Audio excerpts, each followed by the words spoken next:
بسم اللہ الرحمن الرحیم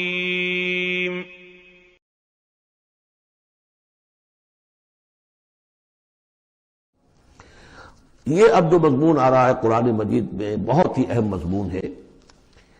فَأَمَّا الْإِنسَانُ إِذَا مَا ابْتَلَاهُ رَبُّهُ فَأَكْرَمَهُ وَنَعَّمَهُ فَيَقُولُ رَبِّي أَكْرَمَنِ۔ انسان کا معاملہ یہ ہے کہ جب اس کا رب اسے آزماتا ہے، اسے عزت دیتا ہے، نعمتیں دیتا ہے، تو وہ کہتا ہے میرے رب نے مجھے عزت دی۔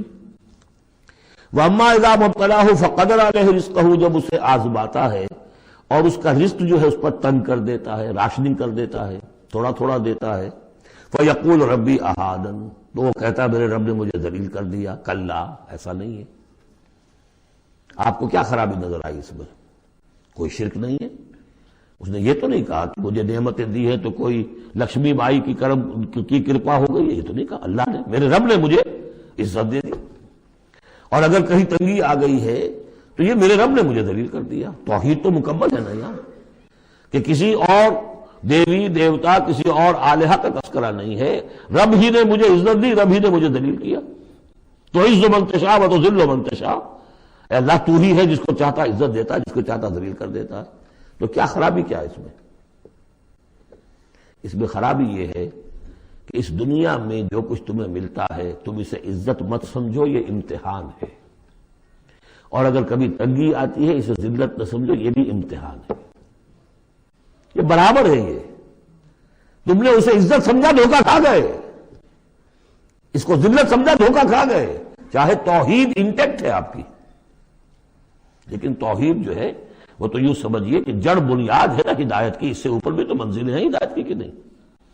یہ امتحان ہے۔ ایک لفظ جو کامن ہے، اذا ما ابتلاہ ربہ فاکرمہ، جب اسے ابتلا میں ڈالا اور ابتلا میں عزت دی۔ دیکھیں اب کرتا کیا ہے، صبر کر، یہ شکر کرتا ہے، اپنی جو بھی ہم نے اس کو نعمتیں دی ہیں وہ حقداروں کو ان کے حق ادا کرتا ہے کہ نہیں کرتا ہے۔ یہ عزت نہیں ہے۔ عزت تو تب ہوگی جب تم اس امتحان میں پورے اترو گے۔ ذالک یوم التغابن، وہ تو قیامت میں پتہ چلے گا کہ کس کے لیے عزت تھی، کس کے لیے نہیں۔ کسی کو تنگی دی ہے تو یہ ذلت نہیں ہے، دیکھنا ہے صبر کرتا ہے کہ نہیں کرتا۔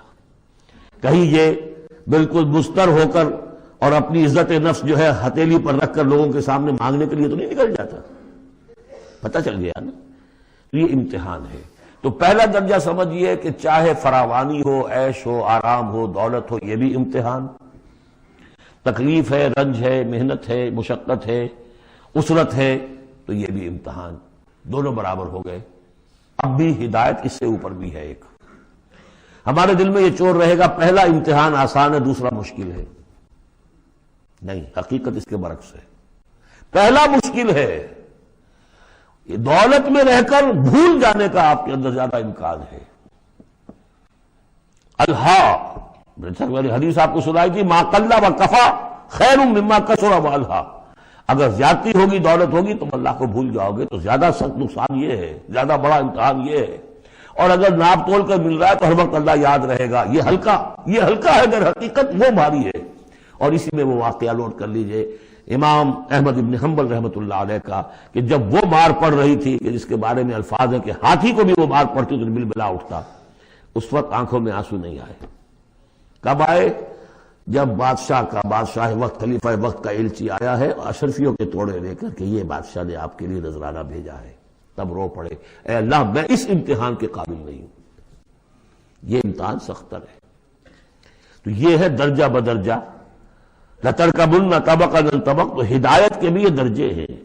پہلا درجہ تو یہ ہے کہ جو بھی ہے اللہ کی طرف سے ہے، تنگی ہے تو اللہ کی طرف سے، اور فراوانی ہے تو اللہ کی، یہ توحید تو پوری ہو گئی آپ کی، اللہ کی طرف سے۔ لیکن اس میں اب آگے درجے ہیں کہ یہ امتحان ہے، یہ بھی امتحان، وہ بھی امتحان۔ اس اعتبار سے دونوں بھی امتحان ہیں، یہ دونوں برابر ہیں۔ اس سے بھی اوپر یہ ہے، وہ امتحان مشکل ہے فراوانی والا، اور یہ امتحان جو ہے یہ آسان ہے۔